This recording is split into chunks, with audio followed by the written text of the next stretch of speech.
Class 12th में हम लोग लेसन 9 पढ़ रहे थे और पाठ का नाम है उपसहसंयोजी यौगिकों का रसायन। उपसहसंयोजी यौगिकों को समन्वय यौगिक भी कहते हैं, संकुल यौगिक भी कहते हैं, जटिल यौगिक भी कहते हैं। ये सारे हिंदी नाम हैं और ये पाठ 3 नंबर का आएगा और एक ही प्रश्न है, इस नाम से बहुत महत्वपूर्ण है। हम लोग इसमें आगे जो टॉपिक्स पढ़ेंगे वह है कि उपसहसंयोजी यौगिकों का नामकरण। उपसहसंयोजी यौगिकों का नामकरण तो अकार्बनिक नामकरण समिति जो बनी थी उन्होंने उपसहसंयोजी यौगिकों के नामकरण के लिए क्या दिए, कुछ नियम दिए और उसी नियम के आधार पर इन जटिल यौगिकों का नामकरण किया जाता है।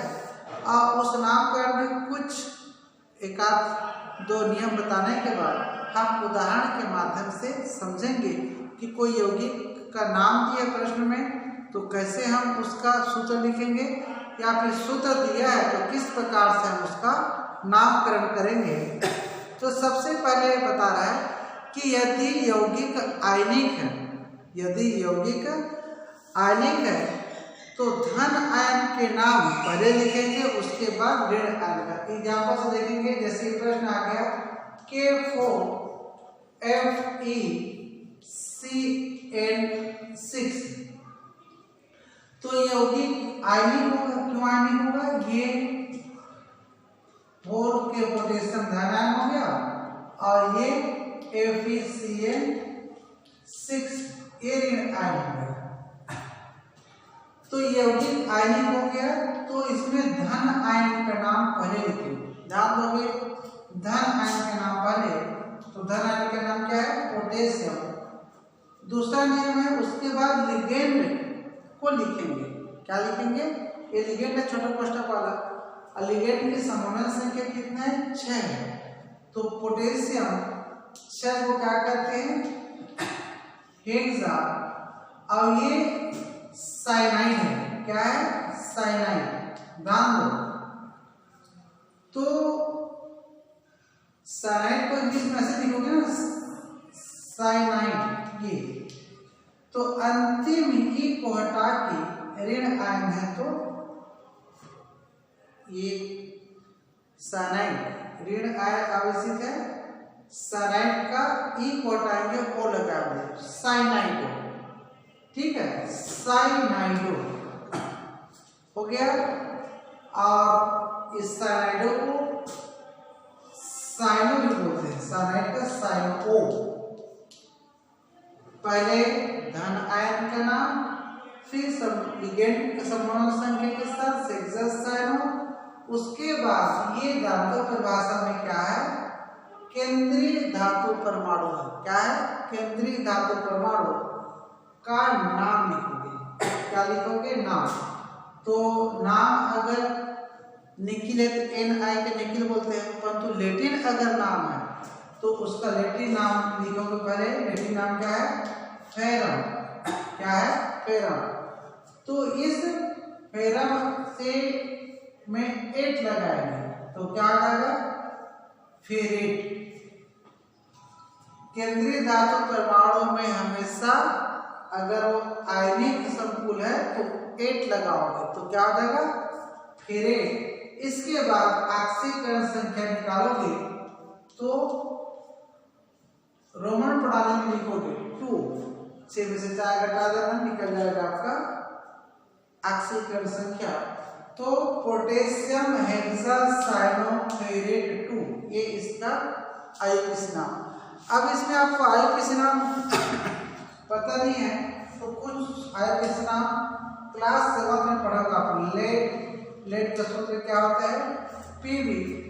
और ये इसका जो लेटिन नाम है वो है प्लम्बम। ठीक है, इसी नाम से सूत्र क्या लिखते हैं? Pb। जैसे सोडियम, ये आपका Na, ये है नेट्रियम। ये सब 7th क्लास में पढ़ो आपको। और लेटिन नाम देखोगे पोटेशियम। पोटेशियम का लेटिन नाम सूत्र के लेटिन नाम है कैलियम। कॉपर का देखोगे तांबे का आप लोग Cu, क्यूप्रम। और देखेंगे आप लोग गोल्ड का, गोल्ड माने सोना, सूत्र Au, आयरन।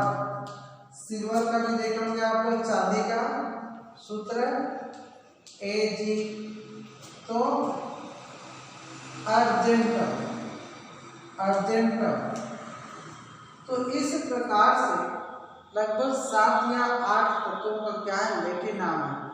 ये लेटिन नाम क्या है, जैसे सोडियम की जब खोज हुई तो सोडियम को हम लिखते सूत्र एस लिखते, तो एस माने सल्फर की खोज संकेत एस पहले से दिया जा चुका था, ठीक है। और फिर अगर एस लिखते तो सल्फर का गुण अलग है, सोडियम का गुण अलग है। तो लैटिन भाषा में इस जिसको हम सोडियम कहते हैं उसको लैटिन भाषा में क्या कहते हैं, उसके गुणों का अध्ययन के आधार पर उसको कहते हैं नेट्रियम। क्या कहते हैं, नेट्रियम। तो नेट्रियम का एन लेते, मान नेट्रियम का एन लेते तो नाइट्रोजन की खोज पहले हो चुकी थी और सूत्र दिया जा चुका था संकेत एन। तो बगल का जो वर्ड अक्षर है उसको ले लिए इस्तेमाल एन ए, ठीक है। इसलिए सोडियम का सूत्र क्या हो गया, Na। पोटेशियम का के, कैलियम से के कोई सूत्र दिया नहीं गया था, इस नाम से। अगर पोटेशियम का पी लेते फास्फोरस, इसके पहले तो उसको संकेत दिया जा चुका था। इस प्रकार से लेटिन नाम आपको याद होना चाहिए, क्योंकि जब तक लेटिन याद नहीं होगा आपका केंद्रीय धातु परमाणु में आप एक नहीं लगा पाओगे। यहाँ पर आयरन, आयरन है तो आयरनेट नहीं कर दोगे, उसका लेटिन नाम आपको लिखना पड़ेगा, ठीक है। तो इस प्रकार से देखिए, और उदाहरण के माध्यम से बता रहा हूँ आप लोगों को मैं कि किस प्रकार से कई नाम आपको आपका आएंगे प्रश्न में, और आप किस प्रकार से उसका नामकरण करते हो। तो मैं कुछ एग्जाम्पल से आपको बता रहा हूँ मैं, जैसे NiCO4 ये एक संकुल यौगिक है, इसका नामकरण अगर आए तो बताना कि ये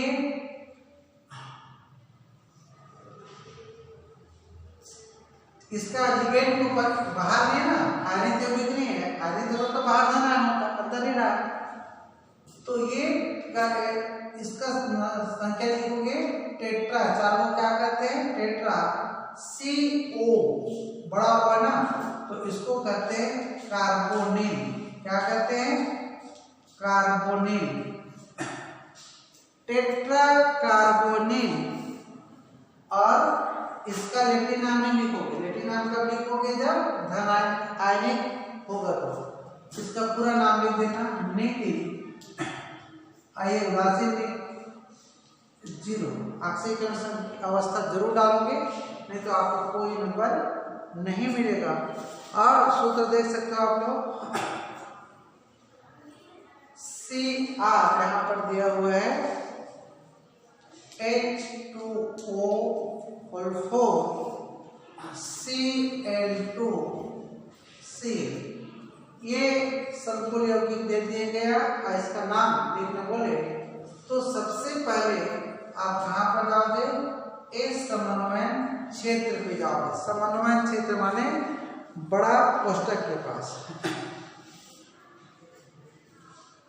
सबसे पहले लिगेंड को लिखोगे, लिगेंड उदासीन है, 4 है, तो टेट्रा उपसहस्रांशीय यौगिक में पानी को एक्वा कहते हैं, एक्वा गार्ड मतलब पानी को छानने वाला, इसी से पड़ा उसका नाम टेट्रा एक्वो, एक्वा ओ लगाना है ना, टेट्रा एक्वो डाइक्लोराइड। क्या, डाइक्लोराइड क्रोमियम, ठीक है। क्या लिखेंगे, क्रोमियम। अब इसका ऑक्सीकरण अवस्था लिखना है, तो ऑक्सीकरण अवस्था निकालने के लिए ज्यादा मत देखना, Cl में कितना ऋण होता है, 1, 2 Cl है तो 2, और एक CL और है तो 3, टोटल कितना ऋण हो गया 3। तो इस प्रकार से 1 2 3 और बाहर जो है उसका ज्योग्राफी लिख दो क्लोराइड।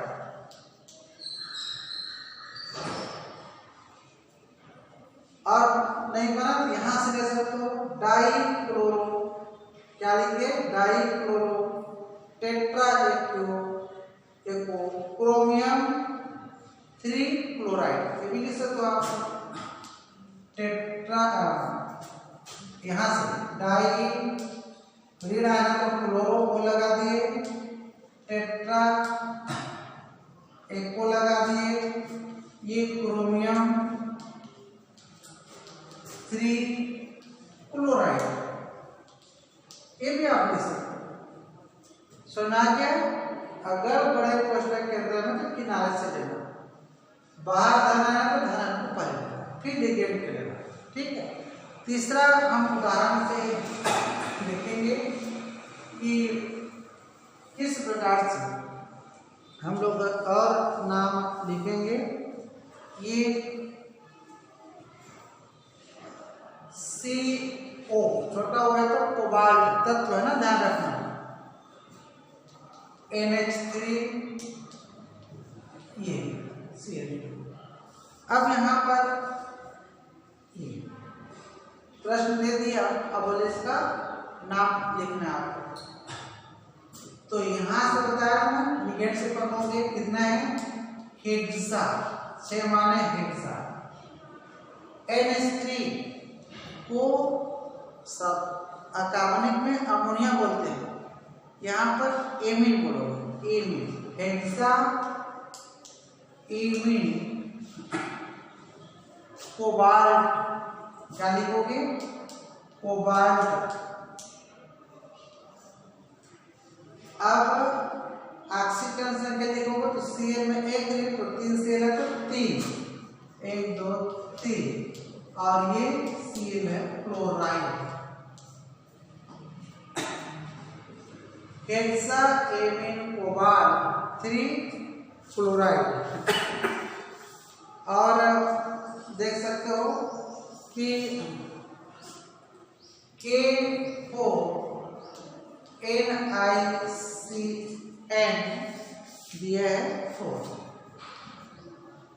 इसका नामकरण देखो धन अलग है ऋण अलग है, इसका नाम पहले लिखोगे पोटेशियम, टेट्रा पोटेशियम लिखोगे, इसको बाहर का नाम बस पोटेशियम टेट्रा साइनाइडो या साइनो, टेट्रा साइनाइडो या साइनो, एक केंद्रीय धातु परमाणु हो गया तो बाहर धन आना था। निकिल का क्या हो जाएगा निकलेट, ठीक है, निकिल का क्या हो जाएगा निकलेट। और 2 A2 है केवल A2, तो 4 में 2 बटा दे तो 2, इस प्रकार से।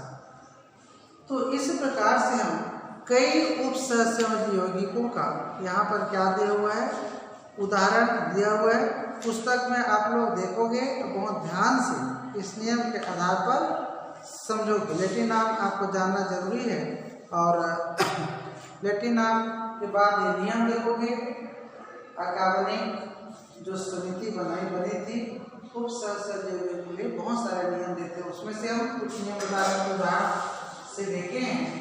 और महत्वपूर्ण एक प्रश्न आता है, सूत्र देगा तो नाम बिल्कुल सरल 3 नंबर का, एक भी गलती हो 0 को डाल देना। अब हम लोग देखेंगे कि उपसहसंयोजी यौगिकों में समावयवता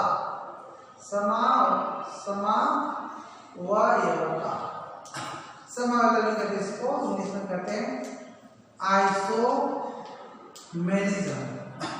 11वीं में इसका परिभाषा देखे थे, जब 2 या 2 से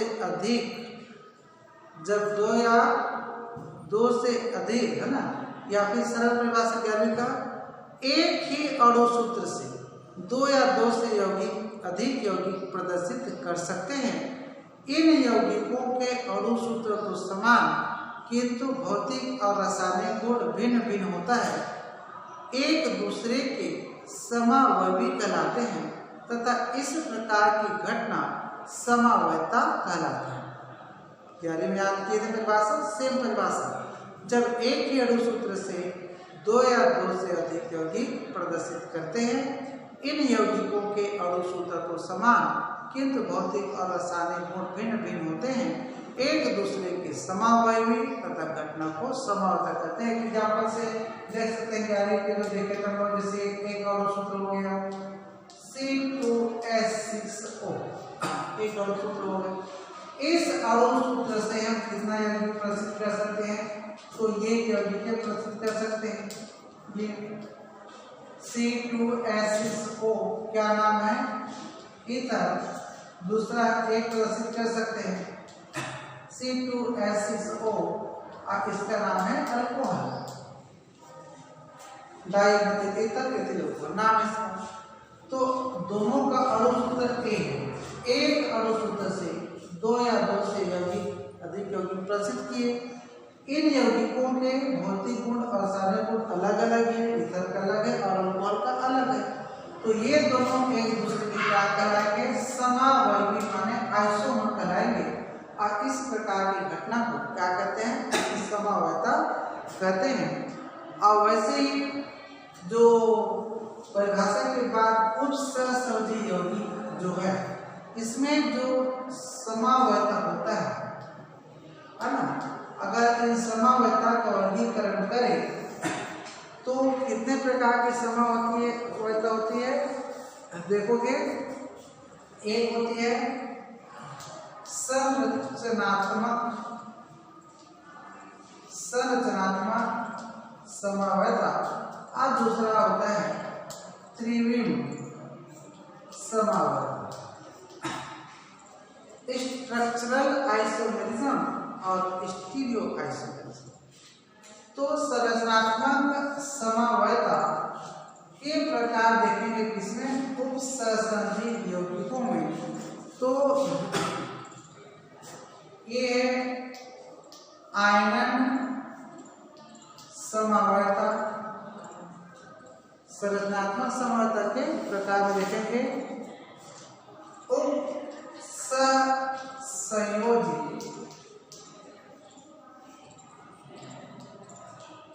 समावयता, और तीसरा देखेंगे बंध समावयता, और चौथा हाइड्रेट समावयता। संरचना में अंतर हो, अणु सूत्र से शुद्ध यौगिक बनाएंगे, किसमें अंतर हो? संरचना में। और त्रिविम समावयता जो जान दो आप लोग, उपसहसंयोजी दो ही प्रकार का प्रदर्शित करता है। एक प्रदर्शित करता है ज्यामितीय समावयता, और दूसरा जो प्रदर्शित करता है वो है प्रकाशीय समावयता। तो इस प्रकार से उपसहसंयोजी यौगिकों में पाए जाने वाले आइसोमेरिज्म तथा समावयता का आपको वर्गीकरण करना है, और इस वर्गीकरण को याद करना है। अब हम नेक्स्ट पीरियड में एक समावयता को उदाहरण के साथ में स्पष्ट करेंगे।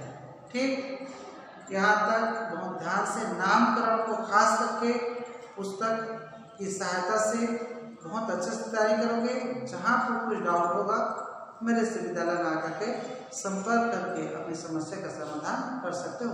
Thank you.